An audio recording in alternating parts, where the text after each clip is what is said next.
আসসালামু আলাইকুম। এই দেখেন গ্রাহক কত অসচেতন হলে এরকম হতে পারে। মিটার আজকে প্রায় 8 থেকে 10 দিন যাবত এভাবেই মিটার পুরো অবস্থায় আছে, কিন্তু গ্রাহক কোনো কারণেই অফিসে যোগাযোগ করেনি কিংবা কাউকে বলেও নি। তো আজকে আমাদের এক মিটার রিডার ভাই ইউনিট লিখতে আসে, যখন দেখে যে মিটারটা এই অবস্থা, তখন ইনি তৎক্ষণাৎ অফিসে অভিযোগ জানাই এবং এখানে আমরা আসছি এই মিটারটা খুলে নেওয়ার জন্য।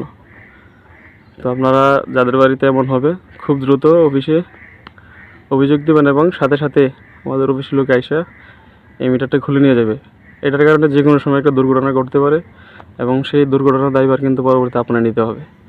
এখন এটা হয়তো বা ঝড় বৃষ্টির সময় বজ্রপাতের কারণে হতে পারে, তো ওই সময় যদি উনি অফিসে জানাইতো এটা, তাহলে ওনার জরিমানা না আসতো, অফিসিয়ালভাবে প্রাকৃতিকভাবে এটা চলে যেত। তো এখন আবহাওয়া একেবারে ভালো, প্রায় 8-10 দিন হয়ে গেল। তো এখন মিটারটা যদি আমরা খুলে নিয়ে যাই, তো এটা সম্পূর্ণ জরিমানা ওনার বহন করতে হবে। ধন্যবাদ।